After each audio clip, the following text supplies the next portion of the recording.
అల్లు అర్జున్ చిన్నప్పుడే సినిమాల్లోకి ఎంట్రీ ఇచ్చాడు. ఆయన మొదటి సినిమా విజేత చిరంజీవి గారి మూవీలో బాలనటుడిగా యాక్టింగ్ చేశాడు. హీరోగా గంగోత్రి అనే మూవీతో 2003లో ఎంట్రీ ఇచ్చాడు. అల్లు అర్జున్ క్లాసికల్ డ్యాన్సింగ్లో ట్రైనింగ్ తీసుకున్నాడు. ఆయనకు కేరళలో విపరీతమైన ఫ్యాన్ బేస్ ఉంది. అక్కడ వాళ్ళు అల్లు అర్జున్ని మల్లు అర్జున్ అని పిలుచుకుంటారు. అలాగే అల్లు అర్జున్ బిజినెస్లో కూడా ఉన్నాడు. నైట్ క్లబ్ ఓనర్గా హైదరాబాద్ 8000 జూబ్లీ అనే నైట్ క్లబ్లో సహా యజమానిగా ఉన్నాడు. అల్లు అర్జున్కి ఫోటోలు తీయడం అన్నా బుక్స్ చదవడం అన్నా చాలా ఇష్టం అంట. మీకు ఇది తెలుసా? అల్లు అర్జున్ లెఫ్ట్ హ్యాండెడ్ అంట.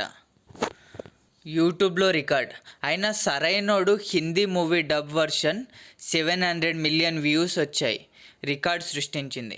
అండ్ అంతేకాదు నార్త్లో అల్లు అర్జున్కి ఫ్యాన్ బేస్ వేరే లెవెల్లో వచ్చింది. ఇంకా పుష్ప మూవీ తర్వాతకి హిందీలో టాప్ హీరోస్కి ఎలా కలెక్షన్స్ వస్తాయో హిందీలో పుష్ప 2 మూవీకి ఆ రేంజ్లో కలెక్షన్స్ అయితే వచ్చాయంట.